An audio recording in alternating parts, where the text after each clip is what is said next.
শিশুকালে মা ভাইয়ের আদর বইনের আদর জগতে আমি পাইলাম না।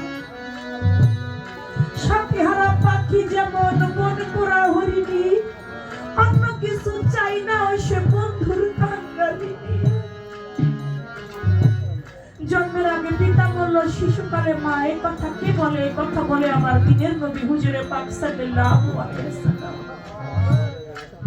তিনি বলে তার বাল্য বন্ধু তাহেরের সঙ্গে মাঠের মধ্যে খেলা করে। তাহেরের বাবা এসে তাহেরকে বুকের মধ্যে জড়িয়ে ধরে গালের মধ্যে চুমু খেয়ে তাহেরের গালের মুখের মধ্যে একটা খুরমা তুলে দিল। আমার এতিম নবী ডেকে ডেকে বলে, তাহেরে এই লোকটা তোমার কি বা হয়? তোমার বুকের মধ্যে জড়িয়ে ধরে গালের মধ্যে চুমু খেয়ে খুরমা তুলে দেয়। বলে উনি আমার বাবা। কয় বাবা বুঝি এমন হয়? বাবা বুঝি এমন হয়? ও তাহের, তুমি বলবা তোমার বাবাকে তোমাকে যেমনি করে গালের মধ্যে চুমু খেয়ে খুরমা তুলে দিল, অমনি করে যেন আমার গালেও একটা চুমু খেয়ে একটা খুরমা তুলে দেয়। তাহের বলে, কেন তোমার বাবা নাই? তুমি তোমার বাবাকে বলো, আমার বাবা কেন তোমাকে খুরমা তুলে দিবে? তোমাকে কেন চুমু খাবে? তুমি তোমার বাবার কাছে যাও। আমার এতিম নবী কেঁদে কেঁদে আমার মা আমিনার কাছে গিয়া কয়, মা সকলের বাবা দেখি রে,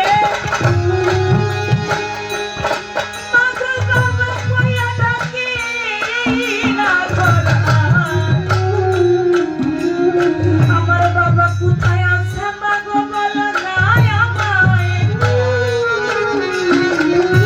কতদিন হয় দেখি তারে।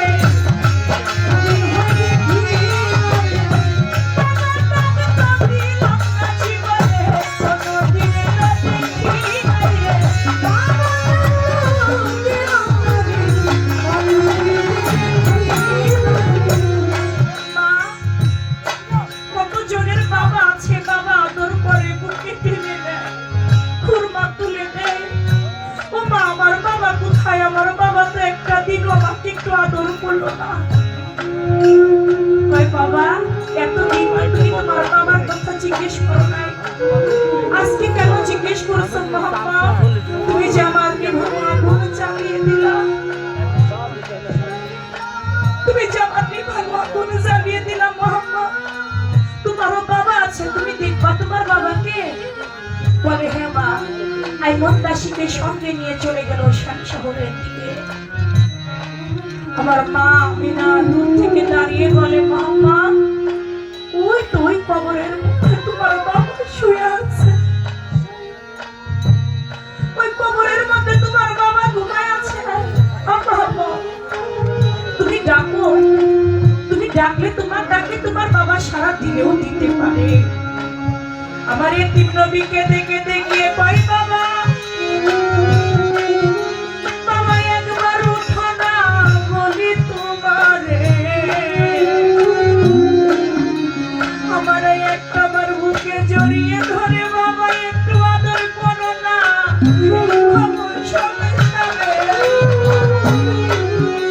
বাবা ও বাবা একটু উঠো না, তাহেরের মতো আমার একটু আদর করো না। আমার এতিম নবী দু চোখের পানি ছেড়ে দিয়ে কাঁদতে, এদিকে আমার আল্লাহ পাক আজরাইলকে ডেকে ডেকে বলে, হে আজরাইল তুমি আর দেরি কইরো না, এই মুহূর্তে মা আমিনার জানটাও কবজ করে নিয়ে আসো। আজরাইল সেদিন দুটি চোখের পানি ছেড়ে দিয়ে বলেছিল, মাওলা রে কেমন চাকরি তুমি আমারে দিয়েছো, কেমন চাকরি তুমি আমার দিয়েছো। এখন এতিম নবী তার বাবা হারা শোকে কাঁদতেছে বাবার কবরের কাছে, এখন যদি তার মায়ের জানটাও কবজ করে নিয়ে আসে, আমার এতিম নবীর দুনিয়ায় আর কেউ থাকবে না। আমার আল্লাহ কয়, আজরাইল আমি যা বুঝি তুমি তা বুঝো, তুমি যাও। যদি এখন তুমি জান কবজ না করো, এতিমের মহব্বত আমার বন্ধু কোনোদিনও বুঝবে না, এতিমের জ্বালা কি কোনোদিনও বুঝবে না।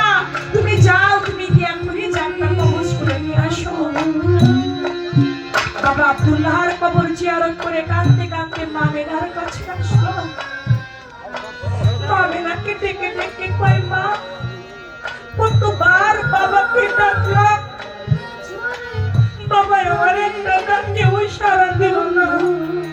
ও মা চলো আমরা চলে যাই। মামা কইয়া ডাকে, দেখে মাও আর কথা বলে না। মাও চলে গেছে তার আপন দেশে। আমার দয়া কবির বুঝতে বাকি রইল না, বাবার মতো করে মাও আমাকে ফাঁকি দিয়ে চলে গেছে। ওরে আমি জন্মে